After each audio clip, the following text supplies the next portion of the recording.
Break के बाद आपका स्वागत है और सीधा रुख कर रहे हैं इस वक्त मुंबई का, जहां विश्व हिंदू इकोनॉमिक फोरम 2024 का आयोजन किया गया है। मुख्यमंत्री योगी आदित्यनाथ शामिल हुए हैं, दिखाई दे रहे हैं। मुख्यमंत्री योगी आदित्यनाथ इस वक्त मंच पर, सीधी तस्वीरें मुंबई से आपको दिखा रहे हैं। इकोनॉमिक फोरम, विश्व Hindu economic forum 2024।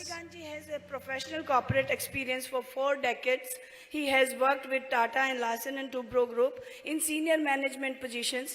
He has worked as managing director of one of the subsidiary of Bharatiya Tel Nigam, director marketing of Tech Pro Systems, director marketing of Dudsal Enterprises, and CEO of CCCI. He has contributed in the development of large thermal, solar, hydro, and nuclear power and infrastructure projects in Bharat and abroad. He is an engineering graduate from IIT Kanpur. Shri Ravikant Mishra ji.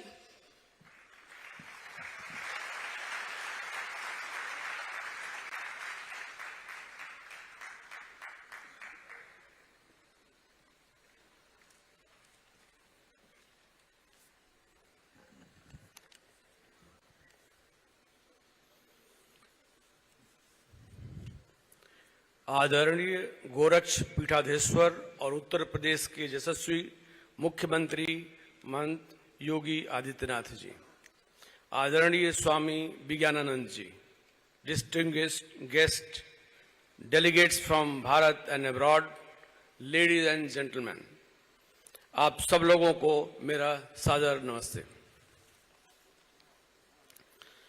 Uttar Pradesh बदल रहा है। Uttar Pradesh is changing. It is changing with rapid industrial growth. Uttar Pradesh देश की third largest economy बन गया है और 1 trillion economy की तरफ से भाग ले चुका है। It is working towards becoming a $1 trillion economy. लोगों का उत्तर प्रदेश को देखने का नजरिया बदल रहा है। Perceptions of people of looking at Uttar Pradesh is changing.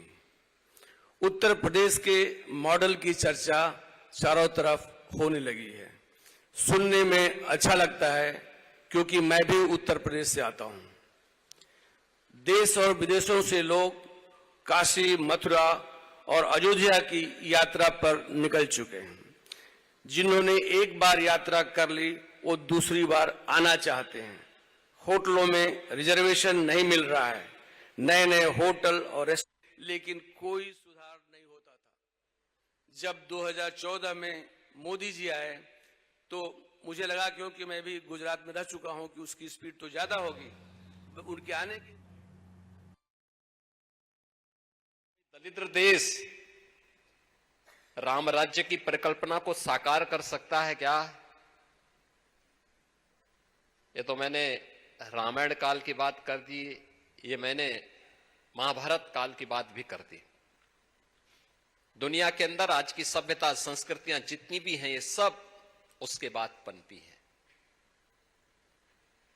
और ये सच है, वैदिक काल रहा हो, महाभारत काल रहा हो, रामायण काल रहा हो, महाभारत का काल रहा हो, उपनिषदों का और पुराणों का कालखंड रहा हो, इनमें केवल एक सभ्यता और एक संस्कृति थी, और वह थी सनातन धर्म के रूप में, जिसे हम मानते हैं, सनातन जिसको हम मानते हैं, वही था, वही था। लेकिन उसने कभी ये नहीं कहा कि मैं श्रेष्ठ हूं। उसने ये नहीं कहा कि मेरी अधीनता स्वीकार करो। उसने कभी तलवार के बल पर किसी को वशीभूत नहीं किया, किसी का भूखंड नहीं हड़पा। याद करिए ना, भगवान राम कृष्ण कंधा पर विजय प्राप्त करते हैं, राज्याभिषेक सुग्रीव का करते हैं। लंका पर विजय प्राप्त करते हैं, राज्याभिषेक विभीषण का करते हैं। और जब लक्ष्मण को सोने की लंका अच्छी लगी, उन्होंने कहा भैया कुछ दिन रुका जाए यहां पे, अरे इतनी मेहनत हुई है तो कुछ तो तो उन्होंने फिर एक बात कही कि अपि स्वर्णमयी लंका न मे लक्ष्मण रोचते, जननी जन्मभूमि से स्वर्गादपि गरीयसी। यानी जननी और जन्मभूमि, उन्होंने यही कहा था कि ये लक्ष्मण याद रखना,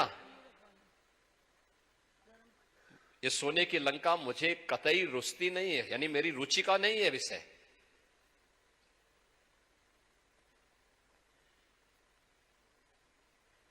क्योंकि किसी भी सनातन धर्मावलंबी के लिए अनिवार्य है भगवान राम का यह वाक्य कि मां और यानी जन्म देने वाली मां और जन्मभूमि, ये दोनों की तुलना किसी से नहीं की जा सकती है। और भारत हमारी जन्मभूमि है। अपनी मातृभूमि की और अपनी मां की रक्षा करना, अपनी मातृशक्ति की रक्षा करना हम सब भारतीयों का दायित्व है। और इस दृष्टि से आज हम सब यहां पर उन्हीं मुद्दों पर चर्चा करने के लिए बैठे हुए हैं। ये वास्तव में आपका एक कुंभ है। आप में से कोई उद्योगपति होगा, कोई बिजनेसमैन होगा, कोई किसी सामाजिक सांस्कृतिक संगठन से जुड़ा हुआ पदाधिकारी होगा।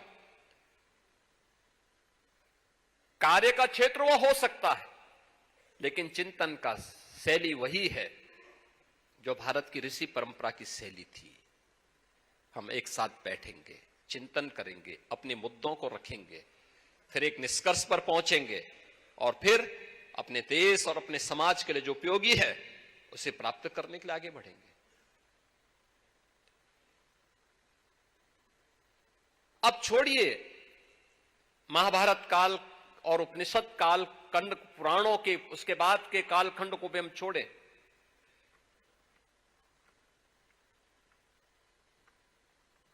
आपने वह समय भी देखा है, उसके बारे में भी इतिहास में सुना है। ईस्वी सन के पहले आज दक्षिण पूर्व एशिया के तमाम देश और दुनिया के तमाम देश बुद्ध को अपना इष्ट मान करके उनकी पूजा करते हैं। बुद्ध का जन्म हुआ कहां था? यही तो भारत की धरती है। उनसे जुड़े हुए सभी स्थल भारत में हैं।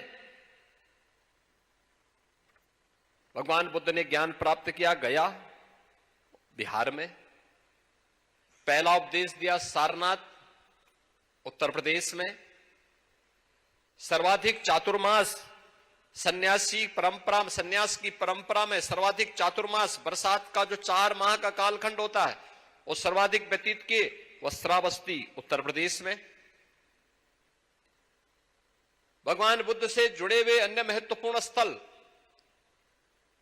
चाहे वह कौशाम्बी हो या संकिसा, ये उत्तर प्रदेश में, और महापरिनिर्वाण भी जिस धरती पर लिया था वह कुशीनगर भी उत्तर प्रदेश में।